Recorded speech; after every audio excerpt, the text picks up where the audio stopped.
What's up everyone? Welcome back to my channel. Normally when I film an I hate this movie video, it's about me pulling a Blu-ray off of my shelf and I let you know the reasons of why I'm probably never going to watch that film again.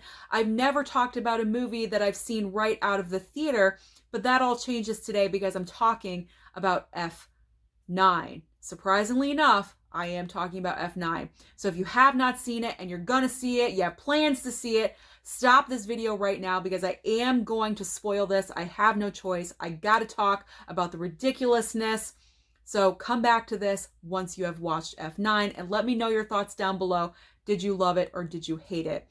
Now, I love the Fast and Furious franchise. I love it for many reasons. We all know it's ridiculous, outlandish. The situations are completely impossible, but that's what we love about it. It's Velveeta to me. It's cheesy goodness. When you go to the theater to see a Fast and Furious movie, you're sitting back for 2 hours, you're just letting it wash over you, and you're just embracing the situation for what it is. It has a very simple formula. The crew, cars, a situation, a bad guy, you got some hot girls, an exotic location. That's pretty much all you need. Now, this movie does have those elements, however, it just does not feel the same as the others, and I feel like a big part of that reason is because the writer, Chris Morgan, who wrote Fast 3 through 8 and also Hobbs and Shaw, was not involved in the Fast 9 project. Not really sure why, however, I hope they get him back for 10 and 11. Oh, God. Once I tell you the reasons why of F9, where are we going from here? But I really hope they can get him back because it just did not feel the same. The situations were weird and awkward. The dialogue was stupid and the situations were dumb. So let's get into the dumb situations. The number one dumb situation, which is something that Vin Diesel and people have talked about for years on the joking side on social media and in interviews, is about the Fast and Furious always going into space. They go into space. Okay. First of all, you send the two characters that bicker the most into space together in a very cramped car. In a car! They go into space in a car with a rocket ship attached to the roof to smash into a satellite to save the world. I'm not kidding. I'm not kidding. They go into space. They're wearing jerry-rigged spacesuits. They're not real spacesuits. They don't go in a NASA-approved space shuttle. They go in a regular car. Let me repeat, a regular car with a rocket ship attached to the roof to slam into a satellite with some jerry-rigged uniforms. Oh yeah, they went into space. Why did they do this? I think this is the dumbest thing I've ever seen in this franchise. Let's just move on from there. My second reasoning for not enjoying this movie are the missed opportunities and the missed moments. So the big thing about Fast 9 when we first saw the first trailer was Han coming back. If you don't know who Han is, he died like 3 or 4 movies ago. And we all thought he was gone. They had the funeral in Furious 7. We thought, done deal, Han is gone. Apparently, he's back. So if you're bringing a character back from the dead, why do you wait 3/4 of the movie to really get him involved? He did not have a lot to do in this movie. It was very weird and disjointed. The way that Letty and Mia found him in Japan with a Mexican flag, they just happened to be standing at the right location. That was dumb. That was extremely dumb.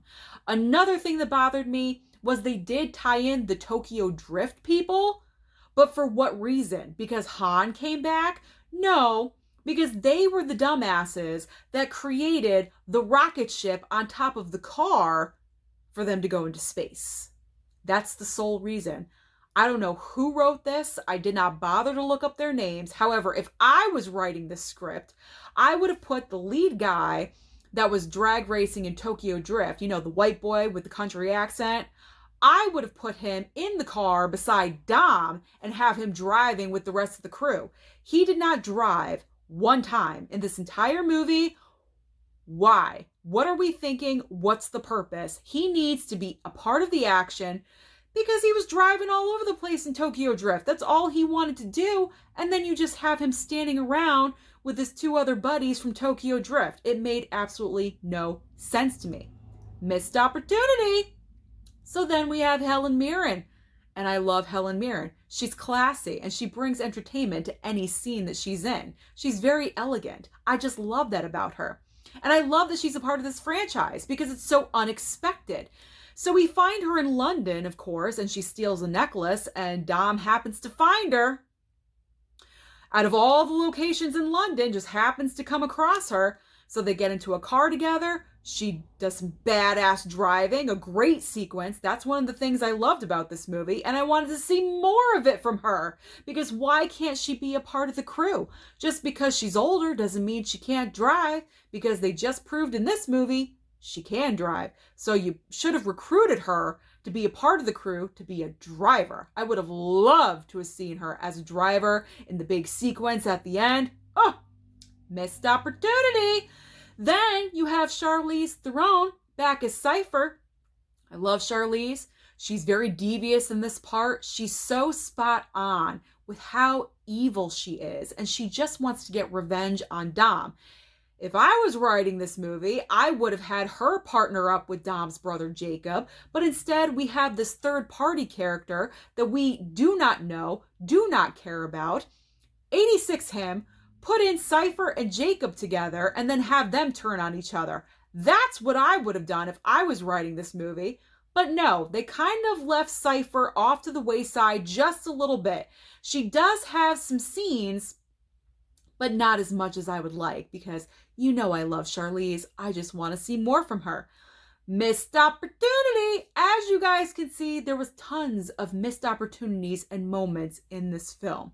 So now let's get on to the third major reason of why I didn't like this movie. The casting choices. This film is full of flashbacks. Not only do we have flashbacks for Han, but we also have flashbacks for Dom, Jacob, and his father, because we need that backstory, because we didn't even know Jacob existed until this movie, even though Fast and Furious is all about family, but we'll talk about that at another time. Anyway, Mia is absent from these flashbacks. That's another thing that I had a problem with. So we have a younger Dom and a younger Jacob. Who did the casting for these people? Looks nothing like Dom. Looks nothing like John Cena. Well, Vin Diesel and John Cena. The younger versions in the flashback look nothing. Maybe John Cena's character. Slightly. But then there's a height difference going on. As we know, John Cena is a little bit taller than Vin Diesel, just a smidge. But in these flashbacks where they are older, I would say late teens, very early 20s, usually you're stopped growing by then. The person that plays Dom is way taller than the one that plays Jacob, his brother, John Cena's character, by like a foot. Who did the casting for this? Who did the casting? That's what I want to know. You couldn't have picked a better person height-wise to match up. It just didn't make any sense at all. And then the reasoning of why the entire feud happened. Let's get off of it. Let's get out of here and move on to the next situation. So obviously we have the unbelievableness of everything going on in the movie, and I understand that. I totally get that. But when you actually have your characters acknowledge it, that's a very poor piece of writing right there, and I can't even believe that they actually let that get into the final movie. They actually let that get into the final script for us to see. Because we have one point where Tyrese and Ludacris and Ramsey, I forget the actress's real name, but Ramsey, they're all in a room and they're talking, and Tyrese all of a sudden comes out with, have you guys ever noticed how we never get hurt? Maybe there's something about us. It's beyond luck. This entire monologue about how basically they're superheroes. We don't want that. We don't want that. To actually have your characters acknowledge how lucky they are and the unbelievableness on how they never have a scar, they never have a broken bone, they never get hurt. This is telling me that you need to kill off some characters. That's what this is telling me, because it seems like you're really pushing it now if you're having your characters actually acknowledge that they are invincible. That's a problem. Another reason of why I am not a fan of Fast 9, and I think this is going to be the last reason, flashbacks. As I mentioned before, this movie does have some flashbacks because we have the flashbacks of the backstory of Dom and Jacob, but we also have the flashbacks of the whole Han situation, of how he actually survived and how Mr. Nobody was actually behind the whole thing. Smoke and mirrors. Why are we relying on flashbacks?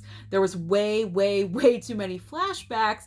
This equaled to the lengthy running time of this movie because it did turn out to be about 2.5 hours. So if we cut back on the flashbacks, maybe the movie wouldn't have been too long. We could have contained it a little bit, maybe made a little bit more sense out of it. I don't know.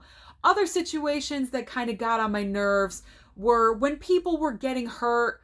Let's say when Dom smashes his head against a doorway, like Jacob thrusts him through a doorway, he's not even hurt. There's no blood, there's not a scratch, no nothing. Like, are you kidding me? Let's get this a little more realistic. There's also a part where Dom is pulling on chains, big, thick chains, kind of the ones that The Rock works out with, and he's pulling on them, and they actually come loose. Are you kidding me? That would never happen in real life. All of these circumstances, all of these things combined, just equal. I hate this movie. It's a letdown to the entire franchise. Now, I didn't hate everything. There were some moments that I did enjoy. We do have those moments between Dom and Letty and the son Brian. And then they also keep the spirit of Paul Walker's character of Brian alive in the movie. I'm not going to spoil that for you because I thought it was nice. It comes right at the very end. Some people don't like it. I personally enjoyed it. I thought it was a nice little touch to, he's still a part of it. I thought that was nice of them to do. But considering this movie was directed by, I believe his name is Justin Lin, and he has done the most Fast and Furious movies of the franchise. He's directed, I think, 5 or 6 of them. I expected more from him. I really thought that he could pull this and do real justice to the franchise. And it's just gotten ridiculous.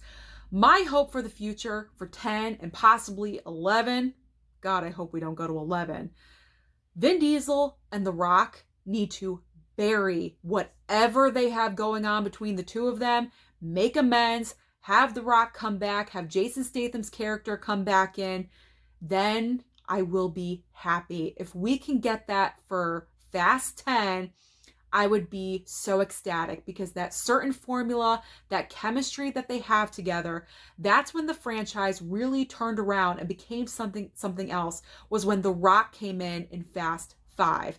We need him in there again. As much as Vin Diesel wants to hold on to this franchise like it's his own, he cannot deny that The Rock really helped turn the franchise around into a different direction and help make it to what it is today. So Vin Diesel needs to lessen his ego a little bit, have The Rock and Jason Statham come back in, team up, do what we need to do, and let's end this franchise on a good note, because I'm really wondering now, considering we've gone to space in F9, where do we go from here for 10 and possibly 11? Let me know your thoughts down below. What did you think of Fast 9? Don't forget to like and subscribe, and I'll see you next time.